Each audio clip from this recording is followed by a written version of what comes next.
Le PDG jeta le document sur la table avec violence et lui rit ouvertement au nez. « Si vous traduisez ceci, je démissionne », lança-t-il d'un ton de défi en regardant les cadres assis autour de lui. Camille Laurent savait parfaitement que c'était un piège mortel. Mais ce qu'elle fit juste après allait laisser tout le monde dans un état de choc absolu. « Ceci ?» demanda Camille avec un calme qu'elle ne ressentait pas. La salle de réunion se figea complètement. 15 cadres arrêtèrent de consulter leur téléphone au même instant. Julien Delacroix, PDG de Delacroix Importation, croisa les bras sur son costume sur mesure. Son sourire était cruel, prédateur. Exactement, un contrat commercial de 1453, dialecte vénitien éteint mélangé à du latin juridique médiéval. Camille ouvrit le dossier et observa le document. Des pages jaunies par le passage des siècles, une encre délavée, des symboles étranges qu'elle n'avait jamais vus de sa vie. Son cœur commença à s'accélérer dangereusement. « Vous avez une formation en langues anciennes, n'est-ce pas ?» continua Julien. Sa voix résonnait pleine de sarcasme à travers la salle. « Faites donc travailler votre diplôme, pour une fois. » Les rires éclatèrent dans la pièce. Le directeur financier frappa la table de la main, amusé. La chef de département, Sophie, détourna le visage pour ne pas croiser son regard. Personne, absolument personne, ne la défendit. Camille tint le document à 2 mains pour dissimuler ses tremblements. 3 ans à travailler dans cette entreprise, au cœur de la défense. 3 ans à être invisible, ignorée. Maintenant, tous les yeux étaient fixés sur elle, attendant son échec imminent. 30 experts ont tenté de traduire ceci au cours des 20 dernières années, dit Julien, se levant de son fauteuil en cuir. Tous ont échoué lamentablement. Des universités entières ont abandonné. Mais vous allez y arriver, n'est-ce pas ? D'autres rires remplirent la salle vitrée avec vue sur la grande arche. Camille baissa les yeux vers le texte à nouveau. Les lettres semblaient danser sur la page. Son cerveau essayait de traiter ce qu'elle voyait. Vénitien du XVe siècle, latin juridique complexe, codes commerciaux anciens, tout mélangé dans un chaos linguistique. Alors, pressa Julien, implacable, acceptez-vous le défi ou admettez-vous devant tout le monde que vous n'êtes pas aussi qualifié que le prétend votre CV? Le silence pesait comme une dalle de béton. Les caméras de sécurité enregistraient chaque seconde. 15 témoins attendaient son humiliation. Camille inspira profondément, remplissant ses poumons d'air froid. « J'accepte !» Le mot sortit ferme, tranchant, bien plus ferme qu'elle ne se sentait à l'intérieur. Julien s'approcha lentement. Il s'arrêta à quelques centimètres de son visage. Son parfum coûteux était écœurant, étouffant. Ses yeux étaient froids, calculateurs, sans aucune trace d'empathie. « Vendredi, à 14 heures. Réunion avec les investisseurs internationaux. Vous présentez la traduction complète et impeccable, ou vous videz votre bureau pour toujours. » Camille déglutit avec difficulté. Le document pesait comme du plomb entre ses doigts. Comment allait-elle traduire quelque chose que personne n'avait réussi à déchiffrer en 30 ans? Camille fixa son regard sur un petit symbole dans le coin supérieur du document. Un filigrane ancien. Il avait la forme d'un lion, avec des ailes. Cela déclencha quelque chose de profond dans sa mémoire. Soudain, son esprit voyagea 3 ans en arrière, dans la même salle d'entretien, le même immeuble à la Défense, 30e étage. Languerard avait demandé le responsable des ressources humaines, visiblement impressionné. Latin, grec ancien, araméen? Camille opina, pleine d'enthousiasme à l'époque. Son CV brillait sur la table en verre. Master en linguistique historique à la Sorbonne. 2 ans en Italie à étudier la paléographie. Publications académiques respectées. « Vous êtes exactement ce dont nous avons besoin », lui dit-il avec un sourire. « Bienvenue chez Delacroix Importation. » Elle sortit de là en ayant l'impression de marcher sur un nuage. Enfin, elle avait trouvé un endroit qui valoriserait son savoir unique. Un endroit où elle serait vue et respectée. Mais le souvenir s'assombrit rapidement. 6 mois après son embauche. Réunion de stratégie globale. Camille leva la main timidement. « Concernant le contrat russe, j'ai identifié des termes archaïques qui changent complètement le sens de la clause. Camille, l'interrompit Julien brusquement, sans même la regarder. Laissez ça aux avocats. Occupez-vous de répondre aux emails des clients. La salle tomba dans un silence gênant. C'était mortifiant. Elle baissa la main lentement. Sophie, sa chef directe, lui chuchota à l'oreille « Ne force pas les choses. Tu es encore nouvelle ici. » Camille avala l'humiliation à sec. Elle retourna à son bureau, à traduire des emails simples et répétitifs, un travail que n'importe quel stagiaire aurait pu faire.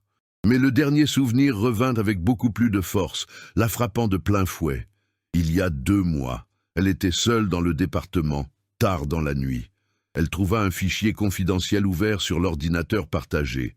Le titre indiquait « Test de compétences, confidentiel ». Elle l'ouvrit. Lut des noms, des dates, des destins. 12 traducteurs au cours des 5 dernières années. Tous avaient reçu des documents impossibles. Tous avaient échoué. Tous avaient été licenciés ou mis au placard peu après. Julien utilisait cela comme une arme pour nettoyer le personnel. Camille photographia l'écran avec son portable discrètement.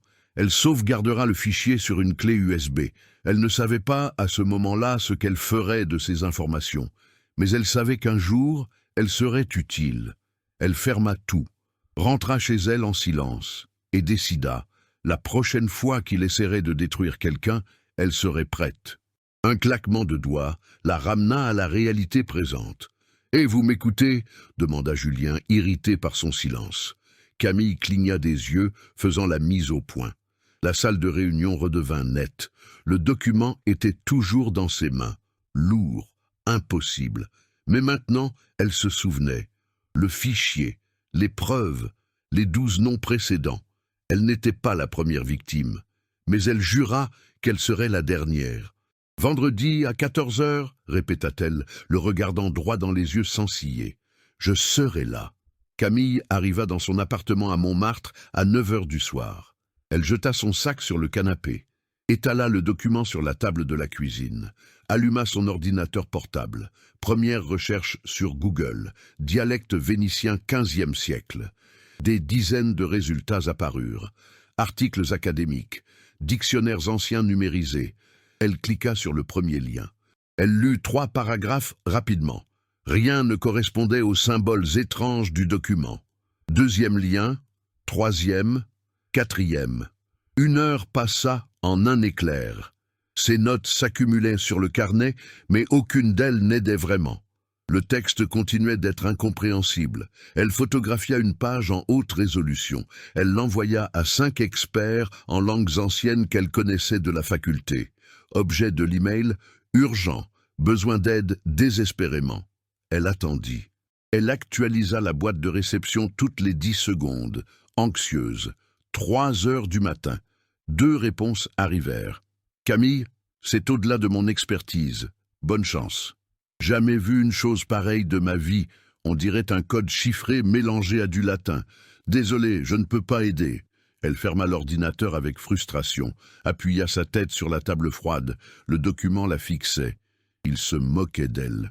Le mardi, Camille se rendit à la Bibliothèque nationale de France, BNF, site Richelieu. Elle portait le document protégé dans une pochette. Elle chercha la section des manuscrits médiévaux et fac-similés. Elle passa 4 heures à feuilleter des livres lourds et anciens. La poussière couvrait ses doigts. Elle compara des symboles minutieusement, chercha des motifs cachés. Rien. Un bibliothécaire âgé s'approcha en voyant son désespoir. « Puis-je vous aider ?» demanda-t-il d'une voix aimable. Camille lui montra une page du document. Il ajusta ses lunettes à double foyer, fronça les sourcils profondément. C'est extrêmement complexe. Vénitien commercial avec une structure juridique latine. C'est très rare de trouver une chose pareille. Connaissez-vous quelqu'un qui puisse le traduire? Je connaissais, le professeur Mercier, mais il est décédé l'année dernière. Camille sentit le sol se dérober sous ses pieds. Quelqu'un d'autre? Le bibliothécaire réfléchit un instant. Peut-être à l'école des Chartes ou à la Sorbonne, mais ils mettent généralement des mois à répondre aux requêtes externes. Elle n'avait pas des mois, elle avait 3 jours. Elle sortit de la bibliothèque les mains vides. Le soleil brûlait sur la ville. Le bruit de Paris grondait autour d'elle. Elle ne s'était jamais sentie aussi seule au milieu de tant de gens. Au bureau, le mercredi, l'humiliation commença lentement, comme un poison. Camille passait dans le couloir principal. Deux analystes discutaient près de la machine à café. « Tu as entendu parler de la traductrice miraculeuse ?» dit l'un d'eux, riant doucement. Julien a parié qu'elle n'y arriverait pas. Tout le monde le sait. Ils la virent approcher. Ils se turent brusquement, sourire malicieux sur leur visage. Camille continua de marcher, la tête haute. Le visage lui brûlait. Le cœur battait à 100 à l'heure. À la cafétéria, pendant le déjeuner, ce fut pire. Sophie s'approcha. Voix basse, presque un murmure conspirateur. « Camille, nous devons parler. » « De quoi ? De cette mission impossible que tu as acceptée. » Camille but une gorgée d'eau. Elle ne répondit pas tout de suite. « Tu mets le département dans l'embarras, » continua Sophie implacable. « Les gens jasent. Ils disent que tu es arrogante, que tu essaies désespérément d'attirer l'attention. J'essaie de faire mon travail. Ton travail est de traduire des communications commerciales standards. Pas des documents que même les universités n'arrivent pas à déchiffrer. » Camille serra le gobelet en plastique avec force. Le plastique craqua et se déforma. « Julien t'a tendu un piège, » dit Sophie, baissant encore plus la voix. « Tout le monde le sait. Il fait ça. Il choisit quelqu'un, lui donne une tâche impossible et ensuite utilise l'échec comme excuse pour licencier ou rétrograder. Et tu n'as jamais rien fait pour l'arrêter ?» Sophie détourna le regard, honteuse. « J'ai une famille à nourrir, je ne peux pas risquer mon poste en l'affrontant. » Elle tourna les talons et sortit. Camille resta seule dans la cafétéria vide. Le bourdonnement du réfrigérateur était le seul son qui l'accompagnait. Dans l'après-midi, Camille tenta d'accéder à la base de données des contrats anciens de l'entreprise. Elle avait besoin de références, contexte historique similaire, mot de passe refusé. Elle essaya à nouveau, tapant avec soin. Accès restreint. Contacter l'administrateur système. Elle appela immédiatement le service informatique. « Salut, Camille. Julien a demandé de bloquer ton accès aux fichiers confidentiels. C'est un ordre direct de sa part. Mais j'ai besoin de ces fichiers pour... Je suis vraiment désolé. Les ordres sont les ordres. » La ligne coupa. Camille regarda l'écran noir. Ses fichiers, ses recherches précédentes, tout bloqué. Julien coupait ses ressources systématiquement, s'assurant qu'elle échoue sans remède. Elle partit plus tôt ce jour-là. Rentra chez elle, verrouilla la porte à double tour. Elle s'assit sur le sol du salon. Le document était éparpillé autour d'elle comme un puzzle maudit. Des pages et encore des pages de symboles morts. Les larmes lui brûlèrent les yeux. Elle ne les laissa pas couler. Elle regarda vers le mur. Son diplôme de master accroché là, cadre doré, lettres élégantes. Camille Laurent, master en linguistique historique, mention très bien. Elle se leva. Se tint devant le diplôme. 2 ans en Italie. Des nuits entières à étudier jusqu'à 5 heures du matin. Présentation dans des congrès internationaux en Europe. Éloge de professeurs renommés. Et maintenant ? Maintenant, elle était sur le sol de son salon. Seule. Vaincue par un document que personne n'arrivait à traduire. Et si je n'étais vraiment pas assez bonne, chuchota-t-elle au vide de la pièce. La voix de son père résonna dans sa mémoire, dure et critique. « Tu abandonnes trop facilement, Camille. Tu as toujours abandonné. » Elle avait 12 ans. Elle voulait apprendre le piano. Elle abandonna en 3 mois. Elle en avait 16. Elle voulait entrer dans l'équipe de volley-ball. Elle abandonna la première semaine d'entraînement intensif. Elle en avait 22. Elle faillit renoncer au master la première année à cause de la pression. Le schéma se répétait encore et encore. Il se répétait toujours. Camille regarda son portable sur la table. Elle pourrait appeler Julien maintenant, lui dire qu'elle abandonnait, accepter la sortie honorable qu'il lui avait offerte avec sarcasme, retourner aux emails simples, être invisible à nouveau. Personne ne la jugerait vraiment. Tout le monde s'attendait déjà à son échec. Elle prit le portable, déverrouilla l'écran. Le nom de Julien était là dans les contacts.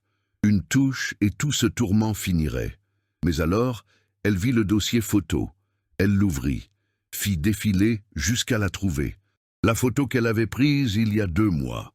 L'écran de l'ordinateur, le fichier confidentiel, test de compétences, 12 noms, 12 victimes, 12 personnes dont Julien avait détruit la carrière par amusement. Camille verrouilla le portable, le mit de côté avec décision. Elle inspira profondément, 1 fois, 2 fois, 3 fois. Elle se leva du sol. Elle regarda le document à nouveau. Il semblait encore impossible, encore incompréhensible. Mais elle n'allait pas abandonner. Pas cette fois. Il y avait une personne qu'elle n'avait pas encore contactée, le professeur François Dubois, son directeur de thèse à la faculté, spécialiste absolu des manuscrits anciens. Elle prit le téléphone, composa le numéro, 3 sonneries. « Allô, professeur Dubois, c'est Camille Laurent, j'ai besoin d'aide urgemment. » Le jeudi matin, Julien convoqua une réunion d'avancement. Salle de conférence principale, avec vue sur la ligne d'horizon de Paris. 20 personnes. Directeur, manager, coordinateur. Camille entra la tête haute. Tous se retournèrent pour la regarder. Elle s'assit au bout de la table, les mains moites. Le document était dans son sac. « Bonjour à tous », commença Julien avec un sourire large et faux. « Nous avons une mise à jour spéciale aujourd'hui. Notre traductrice vedette va nous raconter comment avance le projet impossible. » Des rires étouffés parcoururent la salle comme une onde. Camille inspira profondément. « Je travaille dessus. J'ai identifié que c'est un mélange de... »« Tu travailles ?» l'interrompit Julien brusque. « Camille, vous avez jusqu'à demain 14 heures. Je n'ai pas demandé si vous y travailliez. J'ai demandé si vous alliez livrer des résultats. » Silence pesant. « J'ai besoin de plus de contexte pour... » « Contexte ?» Il se leva, indigné. 30 experts n'ont pas eu besoin de contexte pour dire que c'est impossible. Mais vous êtes spécial, n'est-ce pas? Master en Italie. Mention. Très bien. D'autres rirent. Plus fort maintenant, sans dissimulation. Sophie consultait son portable frénétiquement, évitant de regarder Camille dans les yeux. Le directeur financier croisa les bras, impatient. « Julien, pouvons-nous passer aux chiffres du trimestre ?»« On y vient, » dit Julien, levant la main. « Je veux juste que tout le monde comprenne ce qui arrive quand quelqu'un essaie d'être plus intelligent que le système. » Camille sentit son visage brûler. 20 pères Dieu la jugeant. « Vous pouvez disposer, Camille. Je sais que vous avez beaucoup de travail devant vous. » Elle sortit. La porte se ferma lourdement derrière elle. Une explosion de rire se fit entendre de l'autre côté. Dans l'après-midi, la situation empira. Julien fit venir 3 traducteurs externes, des spécialistes avec des décennies d'expérience et de renommée.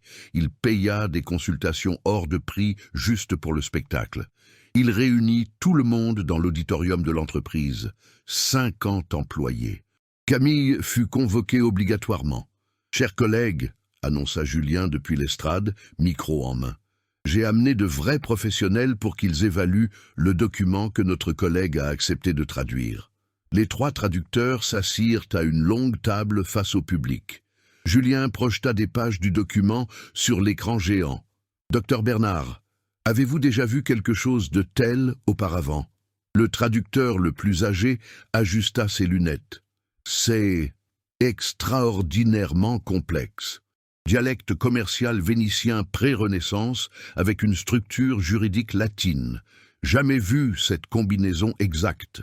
Est-ce traduisible? Théoriquement, peut-être. Mais il faudrait une équipe spécialisée pendant des mois, peut-être des années. Et même ainsi, ce serait une interprétation, pas une traduction exacte. » Camille s'enfonça dans son siège. Julien désigna la 2e traductrice. « Professeur Martin, je suis d'accord avec le docteur Bernard. De plus, il manque des références historiques. Sans contexte de l'époque, toute traduction serait de la pure spéculation. » Le 3e traducteur n'attendit même pas la question. « Impossible pour une seule personne. Impossible en 4 jours. C'est absurde. » L'assemblée murmura, validant le verdict. Des regards de pitié et de satisfaction morbide se retournèrent vers Camille. Julien descendit de l'estrade. Il marcha vers elle entre les rangées de chaises. Il s'arrêta devant sa place. « Vous avez entendu, Camille? 3 experts. Des décennies d'expérience, tous disent de la même chose. Elle ne répondit pas. Elle garda le regard fixé devant elle. « Mais vous allez y arriver, n'est-ce pas? Parce que vous êtes différente. » 50 personnes attendaient sa réponse. Camille se leva lentement, voix tremblante mais ferme. « J'ai identifié des motifs qui... » « Des motifs !» Julien rit fort. « Montrez-les alors, ici, maintenant, devant tout le monde. » Il projeta une autre page du document sur l'écran. « Traduisez cette phrase, juste une phrase. » Camille regarda vers l'écran lumineux. Les symboles semblaient brouillés. Son cerveau se bloqua sous la panique. « J'attends. » Elle força les mots à sortir. « C'est du latin juridique avec des suffixes vénitiens qui indiquent... » Elle s'arrêta. Elle réalisa l'erreur fatale. Julien sourit victorieusement. « Des suffixes vénitiens?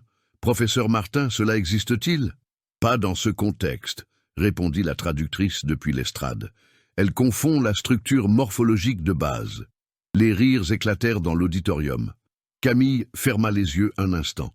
Elle voulait disparaître, devenir poussière. « Quelqu'un d'autre veut qu'elle continue ?» demanda Julien à l'assemblée, amusé. Silence gênant et moqueur. Pendant 30 secondes, Camille crut naïvement que quelqu'un la défendrait, que Sophie se lèverait, qu'un collègue du département dirait quelque chose en sa faveur. Personne ne dit rien. « Vous pouvez vous asseoir » ordonna Julien d'une voix glaciale. Elle s'assit. Ses jambes étaient comme de la gelée. Mais il n'avait pas fini. Julien retourna sur l'estrade, ralluma le micro. « Vous savez quel est le problème, Camille ?» commença-t-il, faisant les 100 pas sur l'estrade. « Vous venez de l'université, du monde académique. Là-bas, tout le monde gagne un trophée de participation. Tout le monde est spécial et unique. » Certaines personnes rirent doucement, d'autres observaient simplement le spectacle cruel. Mais ici, c'est le monde réel. Ici, la compétence compte, les résultats comptent. Et vous êtes bonne pour traduire les emails de clients qui se plaignent des livraisons. Juste ça. Camille serra ses mains sur ses genoux. Ses ongles s'enfoncèrent dans ses paumes jusqu'au sang. « Alors je vais vous faire une offre généreuse, » continua Julien. « Vous avez jusqu'à demain matin pour renoncer au défi. Envoyez-moi un email disant que vous avez réalisé que c'était au-delà de vos capacités. Je l'accepte. Vous retournez à vos traductions simples. Personne ne perd son emploi. » Il fit une pause théâtrale, effet dramatique calculé. Ou vous persistez dans cet entêtement. Vous vous présentez demain sans la traduction. Et alors, j'ai un motif documenté pour vous licencier pour incompétence, devant les investisseurs internationaux. L'auditorium était dans un silence absolu. On pouvait entendre une mouche voler. Choisissez votre humiliation, Camille. La petite ou la géante. 50 témoins oculaires, des caméras de sécurité qui enregistraient. 3 traducteurs renommés confirmant que c'était impossible. Camille se leva, prit son sac. Elle marcha le long de l'allée centrale vers la sortie. Chaque pas résonnait dans le silence. Personne ne la regarda dans les yeux. Tous détournèrent le regard vers le sol ou leur téléphone. Elle ouvrit la double porte de l'auditorium, sortit. Derrière elle, elle entendit Julien dire « Réunion terminée. Demain nous aurons des nouvelles. » Rires finaux. Porte qui s'ouvrait, conversation qui reprenait avec animation. Camille traversa le bureau moderne, passa par la réception en marbre, appela l'ascenseur. À l'intérieur, seule, elle fit face à son reflet dans le miroir poli, yeux rouges, visage pâle, mains qui tremblaient encore de manière incontrôlable. Les portes se fermèrent, l'isolant. Elle était complètement et absolument seule. Camille verrouilla la porte des toilettes du 3e étage. Personne n'utilisait ces toilettes. C'était dans une aile peu fréquentée. Elle s'appuya au lavabo en granit. Elle inspira profondément. 1 fois, 2 fois, 3 fois. Elle ne pleura pas. Elle ne leur donnerait pas cette satisfaction. Elle ouvrit le robinet d'eau froide. Elle s'aspergea le visage. Le miroir lui renvoyait une image de défaite. Cerne profond, lèvres tremblantes. Elle sortit le document de son sac. Les pages jaunies semblaient se moquer d'elle, symbole mort. Elle faillit le jeter à la poubelle. Elle fut sur le point de le faire. Mais quelque chose l'arrêta net, un détail dans le coin de la première page. Un filigrane qu'elle avait vu auparavant, mais qu'elle avait ignoré à cause du stress, une forme très spécifique. Un lion ailé tenant un livre ouvert. Elle connaissait ce symbole. Elle l'avait vu pendant ses études à Padoue, à la bibliothèque universitaire, dans les manuscrits de la République de Venise. Son cœur s'accéléra à nouveau. Elle prit son portable, main tremblante, chercha dans ses contacts. Le professeur Dubois lui avait répondu hier. Il avait dit qu'il connaissait quelqu'un. Auguste, avait-il dit. Non, attendez, le professeur Dubois était lui-même l'expert, mais peut-être avait-il mentionné un collègue? Non, elle l'appelait lui. Camille avait noté le numéro sur une serviette. Elle regarda sa montre. 18 heures. Jeudi. Il restait 20 heures avant la réunion. Elle composa le numéro. Une sonnerie, 2, 3. Allô? Une voix rauque de personne âgée. Professeur François Dubois? C'est de la part de qui? Je m'appelle Camille Laurent. J'ai été votre étudiante. C'est à propos d'un document vénitien du XVe siècle. Silence à l'autre bout de la ligne. Je ne fais plus de consultation, répondit-il, sec et tranchant. S'il vous plaît, j'ai juste besoin. Bonne chance. Il allait raccrocher. Il porte la marque du lion de Saint-Marc, cria Camille au téléphone, tenant l'évangile de Jean ouvert. La ligne resta muette pendant 5 secondes éternelles. Comment savez-vous cela? La voix de l'homme changea. Curiosité authentique. J'ai étudié à Padoue, j'ai travaillé avec des manuscrits de la Sérénissime. Envoyez une photo, maintenant. Camille photographia la première page en détail. Elle l'envoya par WhatsApp. Elle attendit. Chaque seconde était une éternité. Le téléphone sonna à nouveau. « Où avez-vous eu ça ?» demanda François d'une voix tendue et émue. « C'est un contrat commercial ancien. Mon entreprise, ce n'est pas seulement un contrat commercial. C'est un accord d'arbitrage marchand de Venise. Une rareté absolue. Je n'ai vu que 3 exemplaires dans toute ma vie. » Camille s'agrippa au lavabo pour ne pas tomber sous le choc. « Pouvez-vous le traduire ?»« Je peux. Mais pourquoi l'urgence ?» Elle lui raconta tout, sans omettre de détails. Julien, le piège, les 12 traducteurs avant elle, le délai impossible, l'humiliation publique. François écouta dans un silence sépulcral. Quand elle eut fini, il dit d'une voix grave « Ce PDG ne sait pas à qui il s'est attaqué. » Comment ça? Ce document a une valeur historique immense. S'il l'utilise comme outil d'humiliation, c'est une profanation académique impardonnable. Camille sentit quelque chose s'allumer en elle. Ce n'était pas seulement de la colère, c'était un but. Pouvez-vous m'aider? Où êtes-vous maintenant? Au bureau, à la Défense.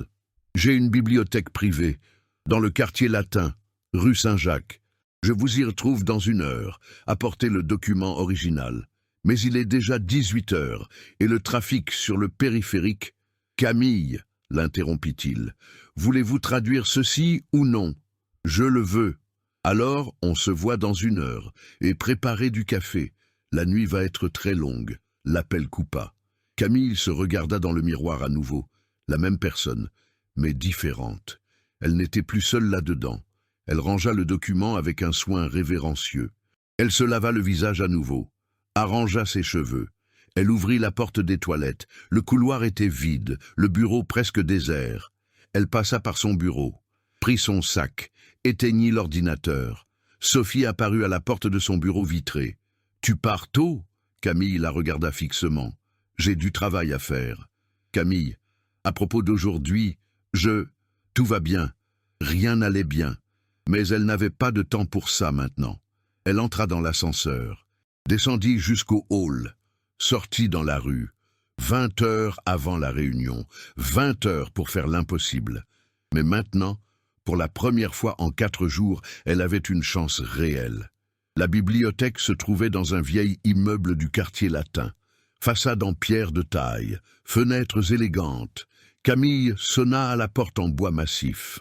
Un homme ouvrit la porte lourde, 70 ans, peut-être plus, cheveux blancs ébouriffés, lunettes rondes et épaisses, pull en laine malgré la chaleur de la ville. « Camille, professeur Dubois ?»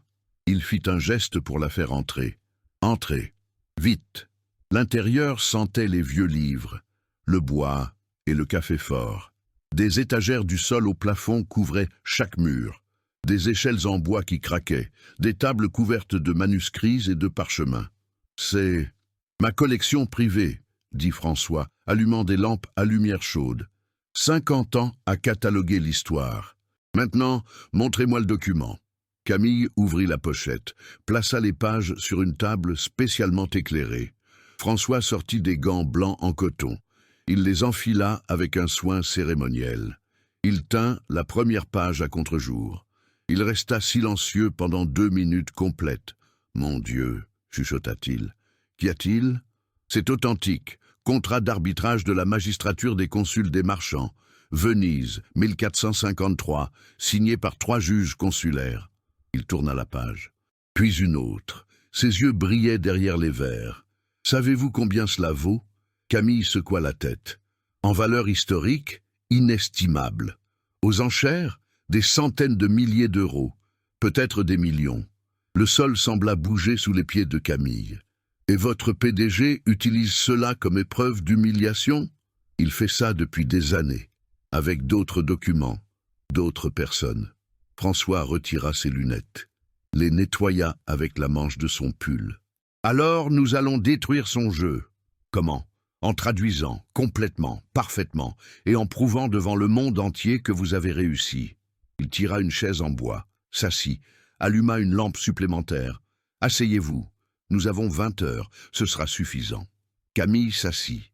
Pour la première fois depuis des jours, elle ressentit quelque chose qui n'était pas de la pure peur. C'était de l'espoir. François ouvrit un vieil ordinateur portable. Écran petit, clavier usé. « Premièrement, contexte historique, » commença-t-il comme s'il donnait un cours magistral. 1453, la chute de Constantinople, les routes commerciales d'Orient en effondrement total, les marchands vénitiens en panique absolue. Il pointa des symboles spécifiques sur le document.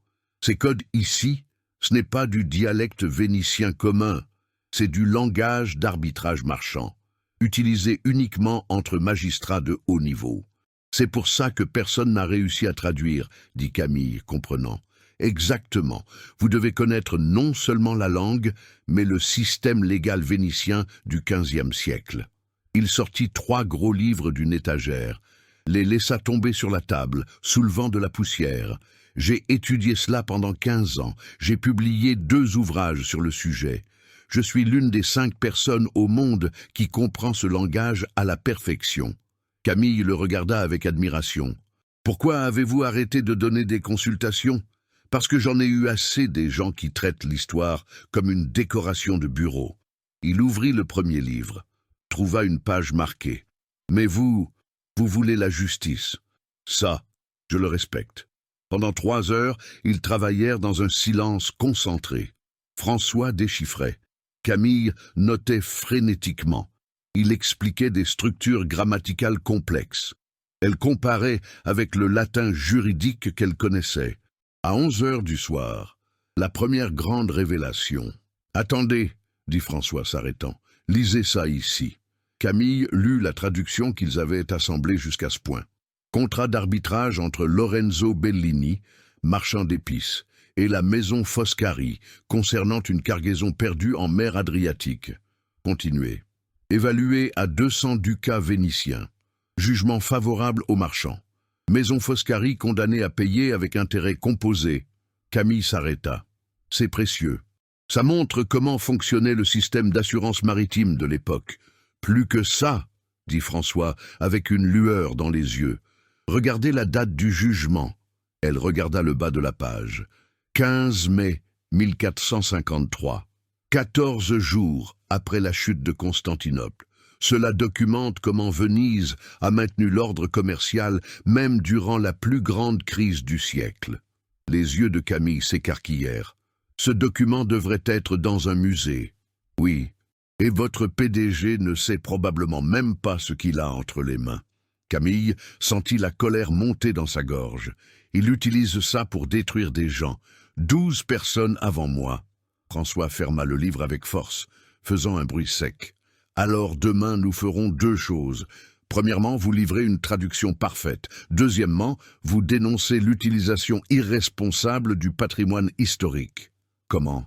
Je viens avec vous, en tant que spécialiste certifié, et j'attesterai publiquement de la valeur de ce document. Camille inspira profondément, surprise. Vous feriez ça pour moi? Camille, cet homme profane l'histoire. Bien sûr que je le ferai. Ils retournèrent au travail. Minuit, 1 heure du matin, 2 heures du matin. Le café refroidi, fut réchauffé, refroidi à nouveau. À 3 heures du matin, ils arrivèrent à la partie la plus difficile. La dernière page. Des symboles qui n'apparaissaient dans aucun des livres de référence. « Ça, ici », murmura François inquiet. « Je n'ai jamais vu ça. » Camille sentit la panique revenir. « Vous n'arrivez pas à traduire? Laissez-moi réfléchir. » Il se leva, marcha dans la bibliothèque, marmonnant, monta sur une échelle, chercha sur l'étagère la plus haute. Il revint avec un manuscrit plein de poussière, note personnelle d'un de mes professeurs, décédé il y a 20 ans. Il l'ouvrit avec un soin extrême, feuilleta les pages fragiles. « Ici !» s'exclama-t-il triomphalement. « Code de validation judiciaire, utilisé uniquement dans les sentences officielles de la Cour suprême. » Il compara les traits avec le document. « C'est ça, c'est exactement ça. 2 heures de travail intense de plus, lettre par lettre, symbole par symbole, 5 heures du matin. La première lumière du jour entrait par les fenêtres du quartier latin. François tapa le dernier mot. « Entrez !» Il regarda Camille avec un sourire fatigué. « Nous avons fini. » Elle ne pouvait pas y croire. « Nous avons fini ?» Traduction complète, avec notes explicatives en bas de page, contexte historique détaillé. Tout. Camille se couvrit le visage avec les mains. Elle ne put retenir ses larmes cette fois. François imprima le tout sur son imprimante laser. 30 pages. Traduction, annotations académiques, références bibliographiques exhaustives. « Maintenant, vous avez quelque chose qu'aucun des 12 précédents n'a eu, » dit-il. « Quoi ? La vérité.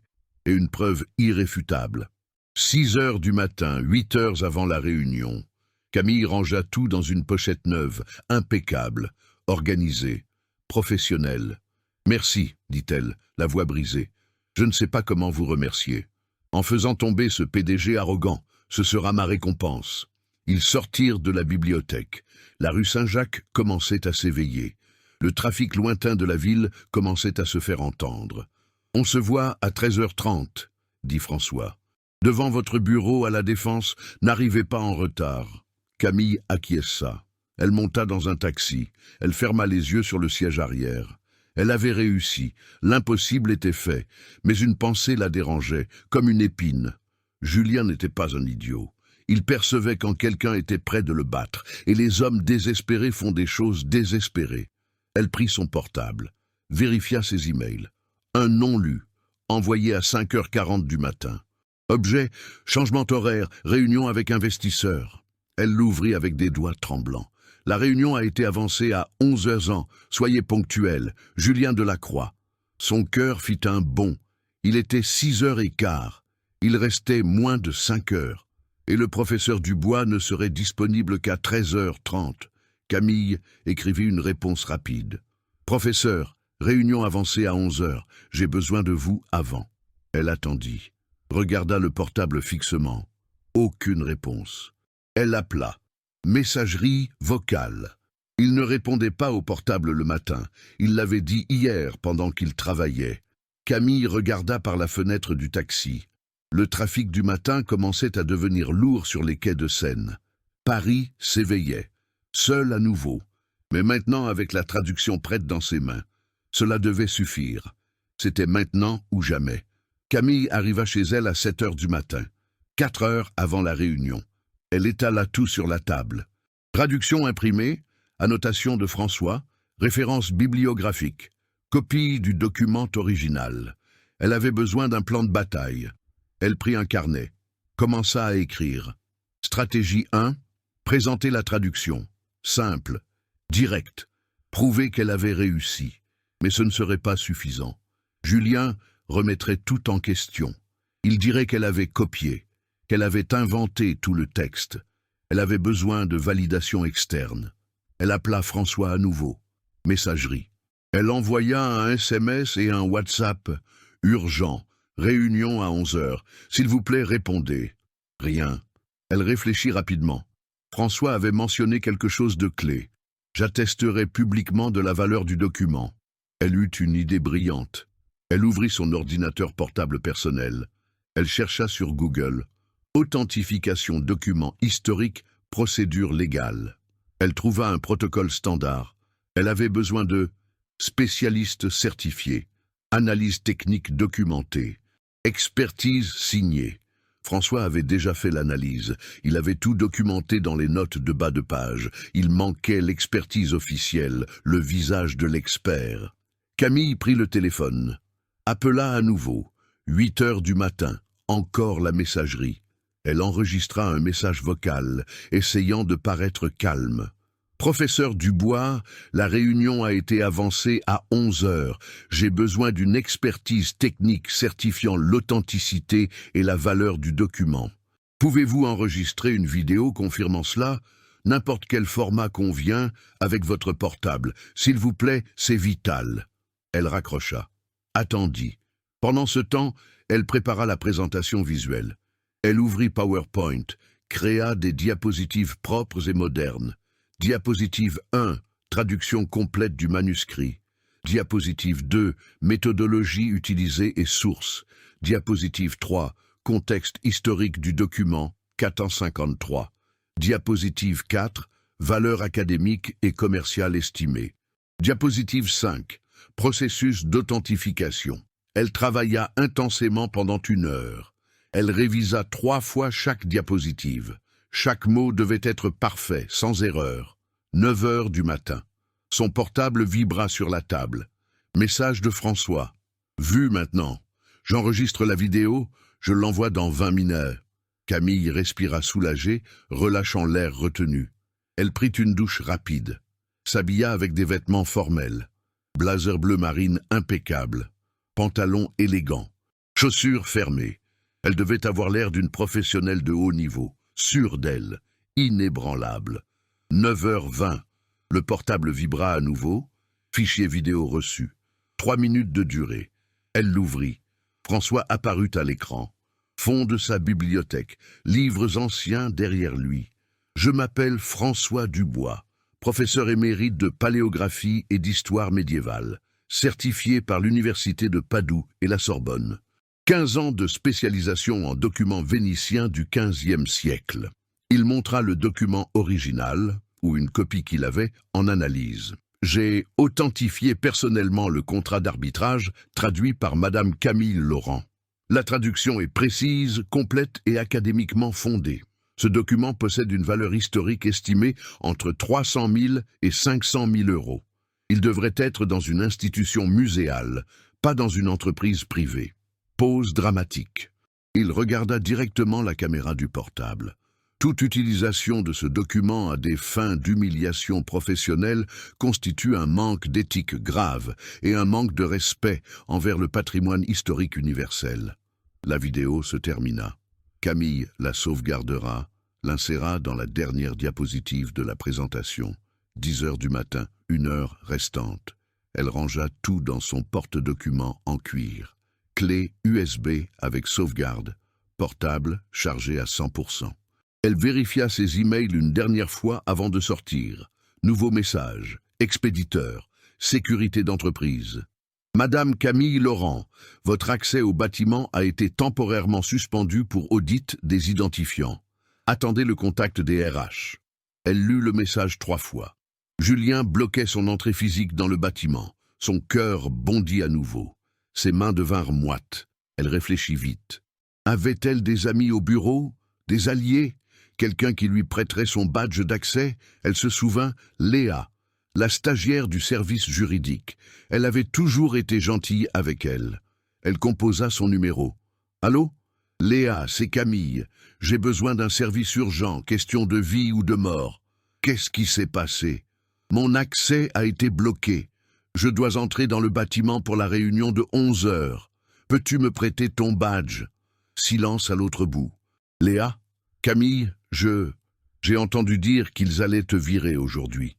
Ils ne vont pas me virer, mais je dois entrer dans cette salle de réunion. Julien a envoyé un email à la direction disant que personne ne doit t'aider.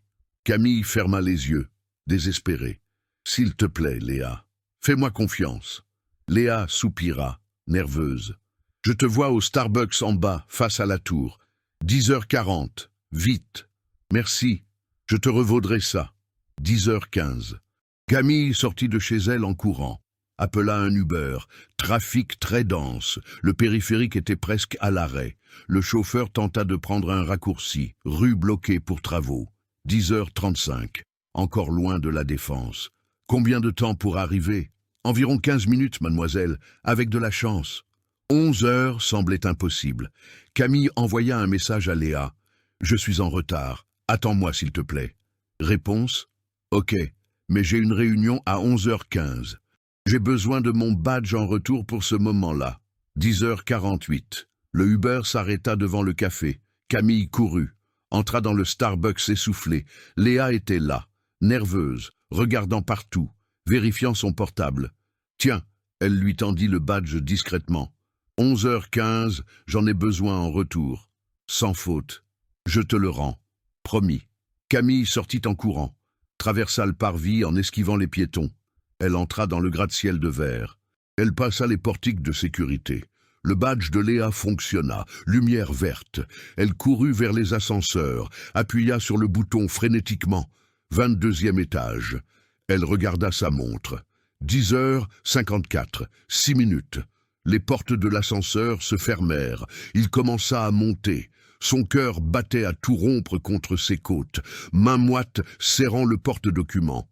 20e étage.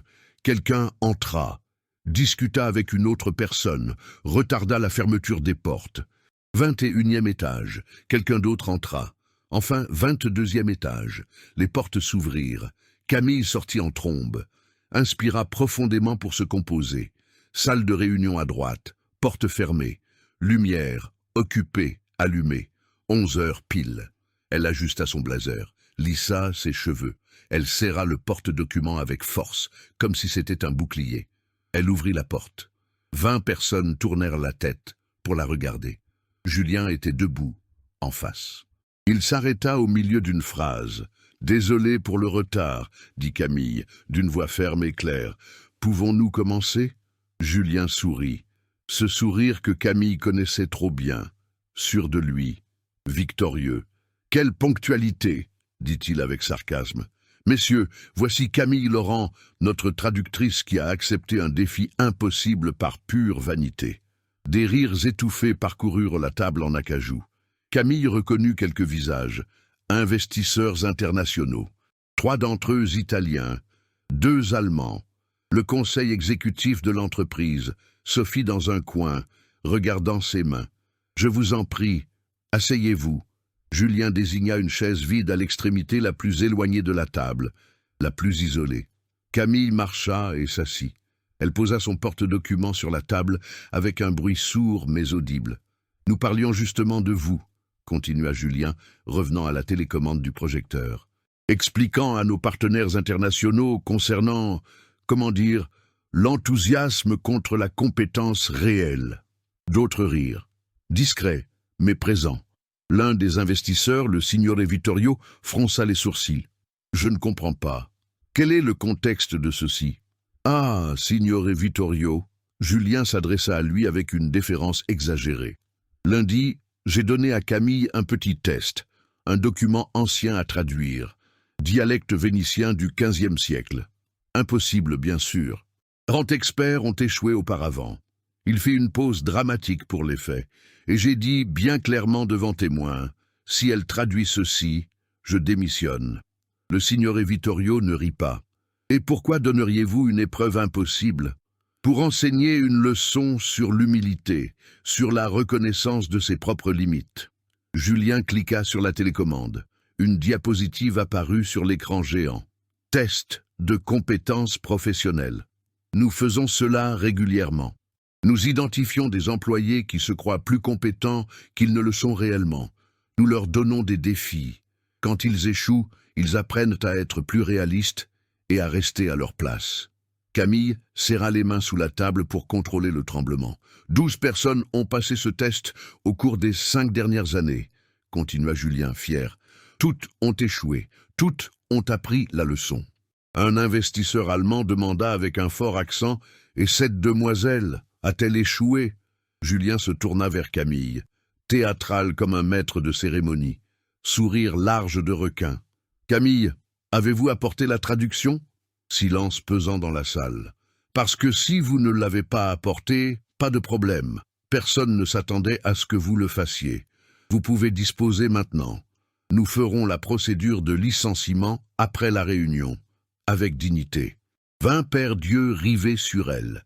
Camille ouvrit son porte-document, lentement, contrôlé. « Je l'ai apporté. » Le sourire de Julien vacilla, pendant une demi-seconde, presque imperceptible, mais c'était là. « Vous avez apporté quoi exactement ?» La traduction complète. 30 pages, contextualisée, validée académiquement par des experts. Elle sortit le document relié et le plaça sur la table, le faisant glisser vers le centre. Julien le prit, le feuilleta rapidement, avec brusquerie. Ses yeux parcouraient les pages, cherchant des erreurs. N'importe qui peut écrire des mots au hasard sur un papier, Camille. Ce n'est pas une traduction, c'est de la fiction créative. Mais sa voix sonnait différemment, moins sûre, une touche de doute. Le signore Vittorio se leva de son siège. « Puis-je voir ?» Julien hésita un instant, puis lui tendit le dossier. L'Italien lut la première page en silence, puis la seconde. Ses yeux s'écarquillèrent de surprise authentique. « C'est la magistrature des consuls des marchands, » dit-il d'une voix révérencieuse. « Arbitrage marchand, 1453, incroyable. » Camille inspira profondément. C'était le moment. Camille se leva. « Puis-je présenter mon travail ?» Julien retourna à sa chaise, visiblement mal à l'aise. « Bien sûr, voyons cette prétendue traduction. » Elle connecta sa clé USB à l'ordinateur de la salle, ouvrit sa présentation. La première diapositive illumina l'écran. « Contrat d'arbitrage marchand, Venise, 1453. » Traduction complète par Madame Camille Laurent, sous la consultation spécialisée du professeur François Dubois. Julien émit un rire nerveux. Professeur François Dubois, jamais entendu parler. 50 ans de spécialisation en paléographie vénitienne et professeur émérite à la Sorbonne, répondit Camille sans hésitation. Certifié par l'université de Padoue, a publié 16 ouvrages académiques sur le sujet. Diapositive suivante. La traduction détaillée. Le document traite d'un litige juridique entre Lorenzo Bellini, marchand d'épices, et la maison Foscari, cargaison perdue en mer Adriatique, valeur 200 ducats vénitiens. Le signore Vittorio s'approcha de l'écran, fasciné, lut à haute voix le texte projeté. Sentenza favorevole al mercante Bellini, jugement favorable au marchand Bellini. Il regarda Camille avec respect. « Vous avez traduit cela toute seule ?» Avec l'aide du professeur Dubois. Nous avons travaillé 12 heures d'affilée. Nous avons utilisé des références de codes d'arbitrage de cette période spécifique. Julien frappa la table de la paume de la main. Elle invente tout ça. Ce prétendu professeur n'existe probablement même pas. C'est une farce. Camille cliqua. Diapositive suivante. Méthodologie de traduction. Basée sur 3 sources primaires. Elle lista tous les livres et manuscrits, avec date d'édition, publication, références croisées. L'un des investisseurs allemands prenait des notes rapides sur son carnet. Julien tenta à nouveau, désespéré. Cela ne prouve rien. N'importe qui peut copier des références de Wikipédia de nos jours. C'est vrai, concorda Camille avec calme. C'est pour cela que j'ai apporté une validation officielle. Diapositive suivante. La vidéo de François. Elle cliqua sur « Play ». La voix rauque et autoritaire du professeur remplit la salle à travers les haut-parleurs. « Je m'appelle François Dubois. Professeur émérite de paléographie et d'histoire médiévale ?» Julien devint pâle comme un linge. La vidéo continua. François expliquant, validant, certifiant chaque mot. Valeur historique estimée entre 300 000 et 500 000 euros. Le signor Vittorio se tourna vers Julien furieux. Vous avez un document qui vaut 1 demi-million d'euros entre les mains. Julien ne répondit pas. Il regardait l'écran figé, mâchoire serrée. La vidéo se termina par la déclaration finale dévastatrice. Toute utilisation de ce document à des fins d'humiliation professionnelle constitue un manque d'éthique grave et un manque de respect envers le patrimoine historique. Silence absolu dans la salle. Camille inspira profondément. Elle finissait presque, mais elle avait encore une bombe en réserve. « Il y a autre chose que vous devez savoir », dit-elle, regardant le conseil. Diapositive suivante. Les emails fuités. Test de compétences. Confidentiel. Julien utilise des documents impossibles comme outil de contrôle et de nettoyage depuis 5 ans. 12 personnes ont été testées. Toutes ont échoué. Toutes ont été licenciées ou rétrogradées immédiatement après. Elle montra la liste sur l'écran. Nom complet. Date de licenciement. Résultat des tests. Ce n'est pas un test de compétence. C'est un abus systématique de pouvoir. Julien se leva violemment, jetant sa chaise en arrière. La chaise tomba par terre avec fracas. « Vous avez piraté des archives confidentielles de l'entreprise. C'est un délit pénal. » Les fichiers étaient sur un ordinateur partagé, ouvert, sans aucune protection. Camille regarda les membres du conseil d'administration. « Vous saviez cela ?» Les directeurs se regardèrent entre eux, nerveux. Personne ne répondit. Le signore Vittorio prit le document original sur la table. Il l'examina à nouveau avec révérence. « Ce contrat, comment votre entreprise l'a-t-elle obtenu ?» Julien hésita, bégayant. « Héritage de une collection privée de la famille. Et vous l'utilisez pour humilier des employés ? Ce n'est pas de l'humiliation. C'est une insulte, l'interrompit l'Italien, haussant le ton. Cela devrait être dans un musée, à Venise, pas ici dans une salle de réunion à Paris à être tripoté. » Un autre investisseur se leva. « J'ai besoin d'éclaircissements immédiats. Combien de personnes ont été lésées par ces tests ?» Camille répondit vite. 12 documentés, peut-être plus. Le président du conseil, un homme aux cheveux gris, qui s'était tu jusqu'à ce moment, frappa la main sur la table. « Julien, est-ce vrai ?» Silence. « Julien, c'était des tests légitimes d'abus de pouvoir, » compléta Camille. « Et j'ai toutes les preuves ici. » La salle explosa en murmures et discussions. Les investisseurs parlaient entre eux. Les Italiens gesticulaient. Les Allemands discutaient en allemand. Le conseil exécutif discutait à voix basse, tendu. Sophie se couvrit le visage des mains, honteuse. Le signore Vittorio sortit son téléphone, composa un numéro, parla rapidement. Des mots comme « document »,« honte » et « Venezia » apparaissaient dans sa conversation animée. L'un des directeurs se leva. « Julien, nous devons parler en privé. Maintenant. »« Il n'y a rien à dire, » répondit Julien, d'une voix tremblante. « Elle déforme les faits.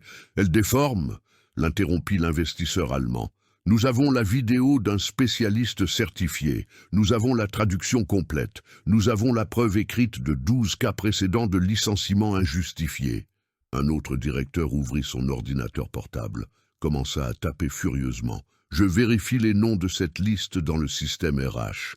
Je croise avec les licenciements des 5 dernières années. » 30 secondes de silence tendu. Juste le son des touches. Il leva les yeux. Visage pâle. Tous correspondent. Tous ont été licenciés entre 1 semaine et 1 mois après les dates des tests. Le président du conseil retira ses lunettes. Se frotta les yeux avec fatigue. « Mon Dieu !» Le signore Vittorio raccrocha le téléphone. « J'ai parlé avec l'université Ca' Foscari à Venise. Il confirme tout. Le professeur François Dubois est une éminence reconnue internationalement. Ils exigent que ce document soit donné à leurs archives historiques immédiatement. » Julien tenta de parler, désespéré. « C'est la propriété privée de l'entreprise. »« Fermez-la !» ordonna le président du conseil avec autorité. Silence coupant. Camille resta debout, main ferme le long du corps, cœur battant à tout rompre, mais posture contrôlée. 3 directeurs se levèrent et sortirent de la salle précipitamment. L'un d'eux parlait au téléphone en sortant. « J'ai besoin de l'équipe juridique ici. » Maintenant, au 22e étage, les investisseurs parlaient entre eux à voix basse, secouant la tête. Regard de désapprobation totale envers Julien. L'un d'eux ne le regardait même pas. Sophie leva enfin les yeux et regarda Camille, larmes aux yeux, muette. Le directeur financier feuilletait les copies imprimées de la traduction. C'est impeccable. Mise en forme, référence, note de bas de page académique de premier niveau. Il regarda Julien avec mépris. Elle a vraiment réussi. Julien serra les poings. La sueur coulait de son front. Vous ne comprenez pas, je voulais juste assurer la qualité. Nous comprenons parfaitement, l'interrompit le président. Vous avez créé un système d'abus professionnel, documenté, répété, depuis des années. L'un des investisseurs allemands ferma sa serviette en cuir, se leva. Messieurs, nous devons reconsidérer sérieusement notre partenariat avec une entreprise qui opère selon ses normes éthiques. Un autre acquiesça. C'est une violation grave des codes de conduite de l'entreprise. Le signor Vittorio mit son téléphone dans sa poche, regarda Camille avec un léger sourire. « Mademoiselle, mes félicitations. Un travail exceptionnel. » Camille acquiesça légèrement. Ne sourit pas, ne célébra pas. Elle respira juste. Le président du conseil frappa la main sur la table une autre fois. Réunion suspendue. Le conseil exécutif reste en salle.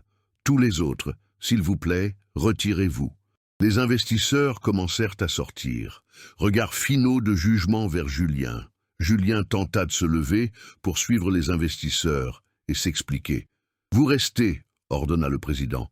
Julien se figea sur place. La porte se ferma.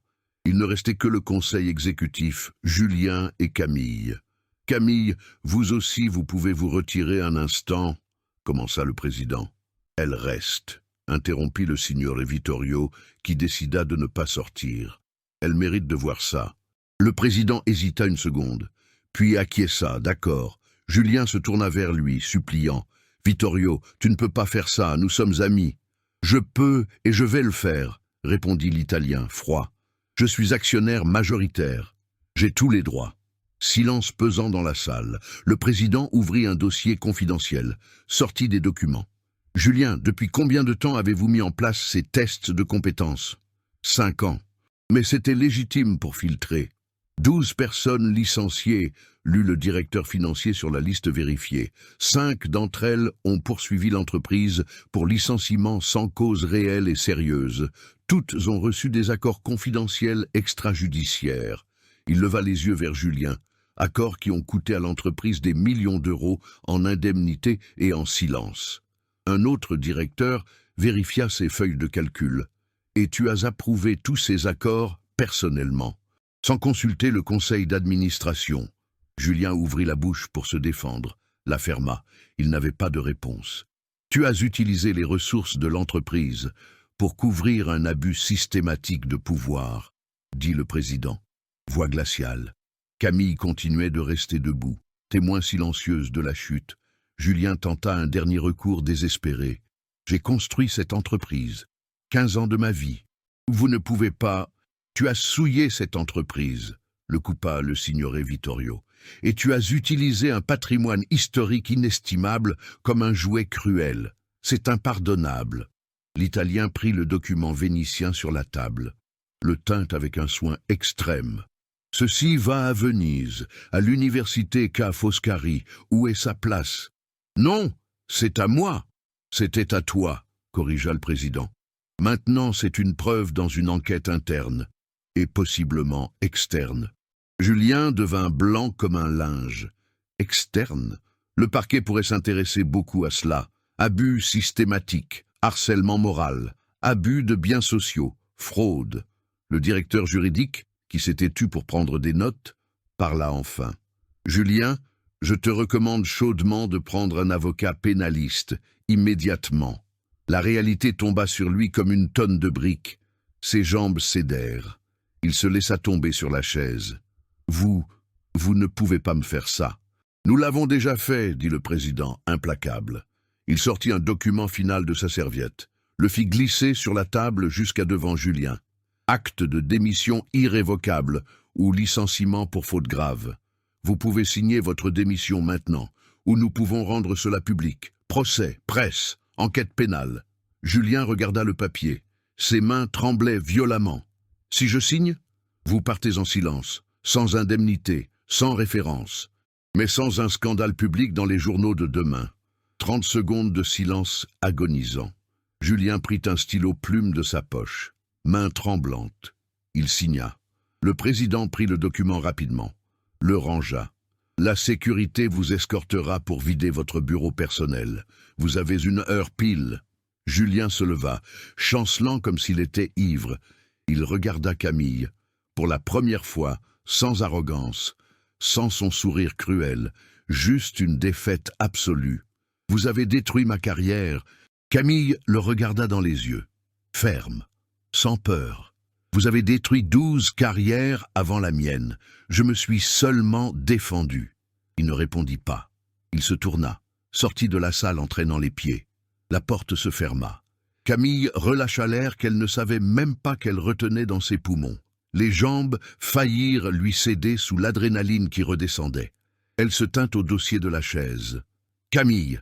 l'appela le président doucement. « Asseyez-vous, s'il vous plaît. » Elle s'assit. « Enfin, ce que vous avez fait aujourd'hui était extraordinaire, dit-il, et a exposé une faille systémique grave dans notre gouvernance d'entreprise. » Le signore Vittorio acquiesça avec gravité. « Vous avez sauvé la réputation de cette entreprise.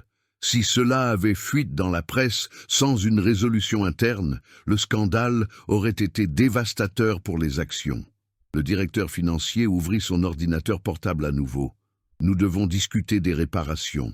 Pour vous et pour les 12 autres ex-employés. » Camille cligna des yeux, confuse. « Réparation ? Vous serez promue immédiatement, directrice des traductions spécialisées, avec un salaire adéquat au poste, » dit le président. « Et nous voulons votre aide personnelle pour contacter les 12 victimes précédentes, leur offrir une compensation adéquate pour le préjudice subi. » Elle ne put parler. Elle avait une boule dans la gorge. Elle acquiesça seulement. La réunion se termina formellement. Tous se levèrent et sortirent. Camille resta seule dans l'immense salle de réunion. Elle regarda l'écran du projecteur encore allumé. La dernière diapositive de sa présentation. La photo du document vénitien. La traduction complète. Elle avait réussi. L'impossible était fait. Camille sortit de la salle de réunion. Le couloir était vide.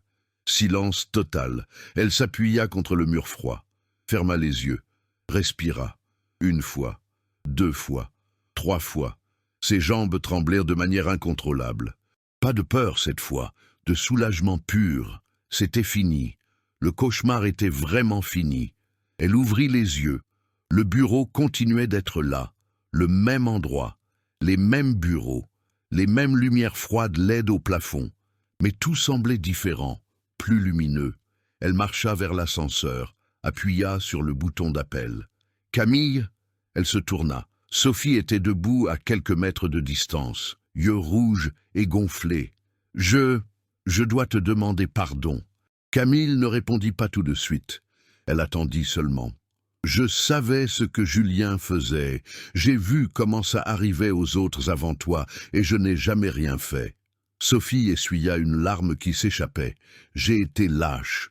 Tu l'as été. » Le mot sortit sans colère, juste comme une vérité objective. « Tu m'as inspiré aujourd'hui, » continua Sophie, la voix brisée, « à faire la bonne chose, même quand cela semble impossible et fait peur. » Camille acquiesça lentement. « Merci d'avoir dit ça. » L'ascenseur arriva avec un tintement doux. Les portes s'ouvrirent. « Sophie, » dit Camille avant d'entrer, « ne sois plus jamais lâche. » Elle descendit, rez-de-chaussée, hall principal. Elle traversa la porte tambour en verre. L'air frais de l'après-midi frappa son visage. Paris bruyant et vivant. Trafic intense sur le parvis de la Défense. Gens qui couraient dans toutes les directions. Elle s'arrêta sur le trottoir. Respira juste l'air de la ville. Elle sortit son portable. Appela. « Camille ?» répondit François à la première sonnerie. « Alors, vous avez réussi ?»« J'ai réussi. » Silence à l'autre bout. Puis un rire. Fort, authentique, heureux. « Je le savais. Racontez-moi tout. » Elle lui raconta tout. La réunion, l'épreuve, la réaction des investisseurs, la chute brutale de Julien. « Il a signé sa démission il y a 15 minutes, » termina Camille. « Justice, » dit François. « Pure et simple justice. Professeur, merci. pour tout. Sans vous, je n'y serais pas arrivé. Camille, vous avez fait le gros du travail. J'ai seulement aidé avec les outils. Le courage était tout à vous. » Ils se dirent au revoir. Camille mit le portable dans sa poche. Elle regarda le gratte-ciel de verre derrière elle, qui éraflait le ciel. Elle sourit.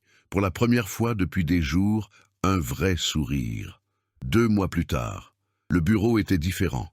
Un nouveau PDG par intérim avait pris les commandes. Nouvelle politique de portes ouvertes. Transparence totale.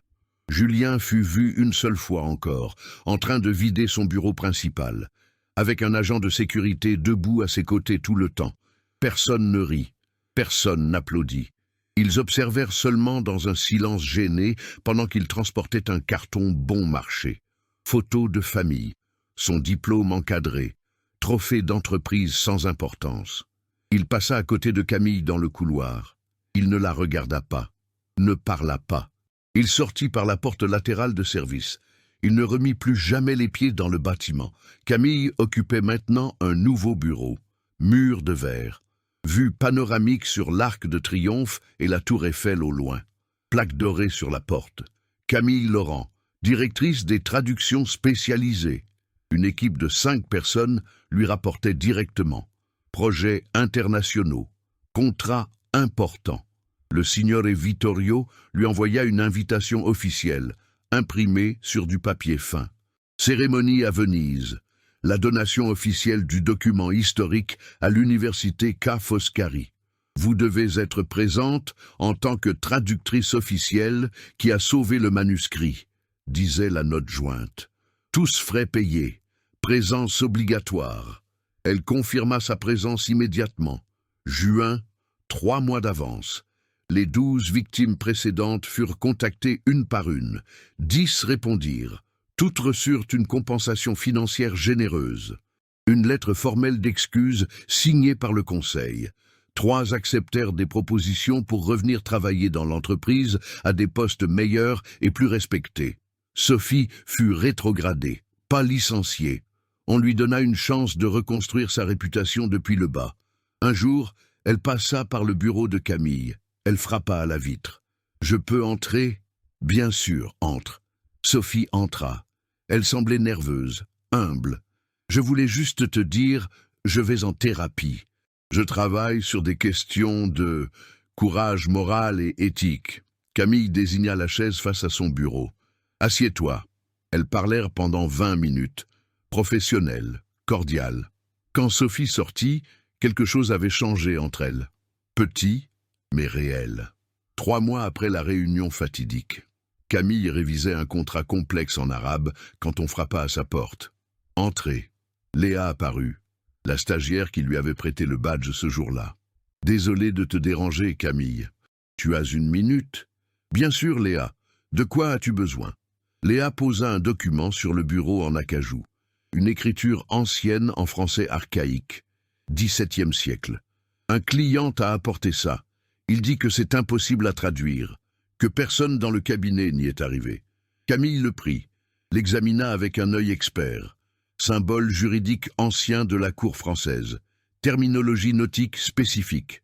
Complexe, oui. Impossible, non. Elle se souvint d'elle-même 3 mois plus tôt. Seule, effrayée, affrontant un document impossible. « Léa, tu as étudié le français ancien à l'université, n'est-ce pas ?»« Oui, 2 ans. Mais ça ici, c'est bien au-delà de mon niveau.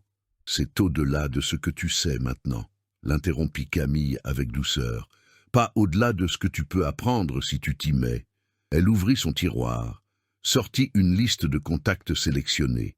C'est le professeur Mercier, spécialiste en français médiéval. C'est le docteur Renaud, expert en terminologie nautique historique. Elle passa le papier avec les numéros à Léa. « Appelle-les.